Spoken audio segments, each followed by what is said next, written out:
Live, सामाजिक सांस्कृतिक बांधिलकीचे यथार्थ दर्शन। मुकादेवी संस्थान जांभई, तालुका सिल्लोड, जिल्हा छत्रपती संभाजीनगर। आमच्या अनमोल अशा सहकार्यातून सर्व स्तरातून आम्हाला अनमोल अशी सहकार्य केले व तसंच पंचक्रोशीतील सर्व गावकऱ्यांनी आम्हाला मदत केली। असेच संपूर्ण सहकार्यातून आमचं एवढं मोठं मंदिर उभारण्यात आलं आहे। हे मंदिर असं आहे, मुकादेवी संस्थान जांभई, तालुका सिल्लोड, छत्रपती संभाजीनगर या तालुक्यातील नामांकित देवी म्हणजे तुकाई संस्थान जांभई। तरी सर्वांना असं विनंती आहे, आपण या मंदिरात सहकार्य केल्याबद्दल सर्व पंचक्रोशीतील गावकऱ्यांचे सहकार्य भेटल्याबद्दल धन्यवाद, तसेच हार्दिक अभिनंदन।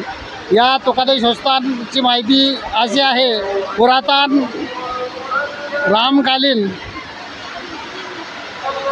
रामाच्या वनवासामध्ये असं सांगण्यात आलं होतं की तू का आलीस, तेव्हापासून तू का आई हे नाव प्रसिद्ध झाले आहे। तरी तिथून हा पुरातन अगोदर तांदळ होता आणि अशा गावकऱ्याच्या सहकार्यातून मागची जी मूर्ती स्थापना केली आहे ती 1974 पासून स्थापन केलेली आहे। सर्व गावकऱ्याच्या सहकार्यातून स्थापन केलेलं आहे। नमस्कार, मी सुनील श्रीरामराव पाटील शिंदे जांभई।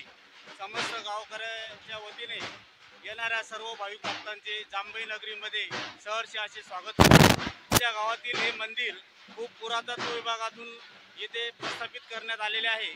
तसेच मंदिराचा जीर्णोद्धार या 2-3 वर्षापूर्वी काम चालू झाले होते।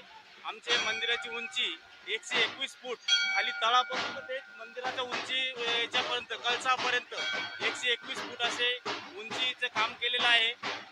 मंदिराचे गाभाऱ्याचे बांधकाम पूर्ण 1 गुंठ्यात 33 बाय 33 मध्ये झालेले आहे।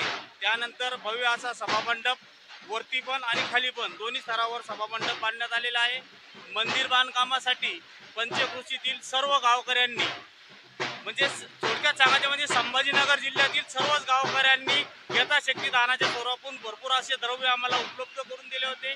त्याचप्रमाणे आम्ही इतर खर्चही उचलण्यासाठी गावातील प्रत्येक शेतकऱ्याच्या एकरी 2000 याप्रमाणे पैसे जमा केलेले आहे। त्यामुळे आम्हाला पैशाची कुठेही अडचण आलेली नाही आहे। अशा प्रकारे आमच्या मंदिराचे बांधकाम पूर्ण झालेलं आहे। मंदिराचं बांधकाम हे कैलास भाऊराव पाटील शिंदे यांनी 3 वर्ष लगातार अहोरात्र प्रयत्न करून त्यांनी हे बांधकामाचा खर्च सांभाळलेला आहे। मंदिराचे बांधकाम हे लगातार 3 वर्ष चाललेले असून या मंदिराच्या बांधकामासाठी खूप मोठं योगदान आमचे गावचे माजी सरपंच तसेच चेअरमन कैलास भाऊराव पाटील शिंदे यांनी आपले मोलाचे सहकार्य या मंदिराच्या बांधकामासाठी लाभलेलं आहे। त्याचप्रमाणे गावातील प्रत्येक घरातील प्रत्येक व्यक्तीने यथाशक्ती येथे काम सुद्धा केलेलं आहे। कोणीही कामाची कुत्राई केलेली नाही आहे। असेच गावातील सर्व भाविकांचे व गावकऱ्यांचे तुमच्या वतीने, तुमच्या चॅनलच्या वतीने सर्वांचे मी आभार मानतो। त्याचनंतर एक आवर्जून सांगू इच्छितो की आमच्या गावात आज गेल्या 28 तारखेला एक छोटासा राजसूयज्ञ म्हणून नवचंडीची पूजेचा 9 कुंडात्मक यज्ञ पार पडलेला आहे।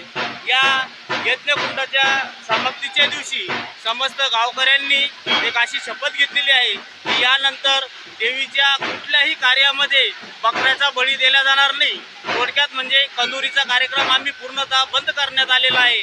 मंदिराचं पावित्र्य राखण्यासाठी हा उद्देश समोर ठेवून आम्ही हा निर्णय घेतलेला आहे।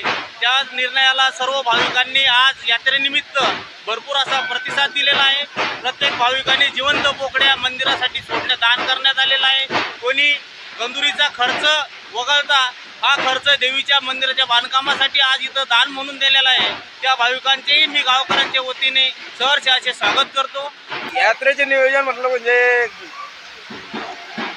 10 अवतारी सोके व तमाशाचा कार्यक्रम, 12 गाड्याचा कार्यक्रम, गावातील पाहुणे मंडळी यात्रेसाठी वादविवाद न होता पुरातन काळापासून देवी असल्यामुळे यात्रेचा कार्यक्रम शांततेत पार पडतो। हजारो भाविकांचे हजारो संख्येनं देवीच्या दर्शनासाठी इथं भाविक येतात आणि या देवी म्हटलं म्हणजे ही नवसाला पावणारी देवी आहे। ही फार जुन्या काळातली देवी असल्यामुळे इथं भाविकांची गर्दी फार अफाट असते आणि इथं नवसाला पावल्यामुळे इथं भाविकांची संख्या मोजू शकत नाही। त्याप्रमाणे इथं भाविक भरपूर प्रमाणात येतात।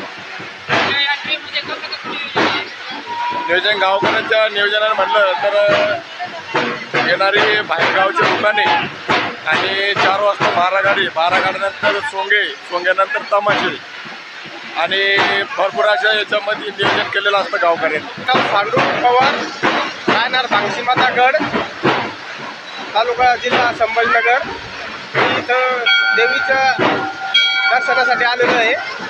त्या निमित्तानं देवीचं खूप मोठा महिमा आहे। हा महिमा जास्तीत जास्त लोकांपर्यंत पोहोचावा यासाठी म्हणजे लोकांनी प्रयत्न करायला पाहिजेत जेणेकरून इथं तीर्थक्षेत्र मध्ये हे आलं तर इथला विकास होईल आणि देवीचं अजून जास्त लोकांपर्यंत ही प्रगती होईल।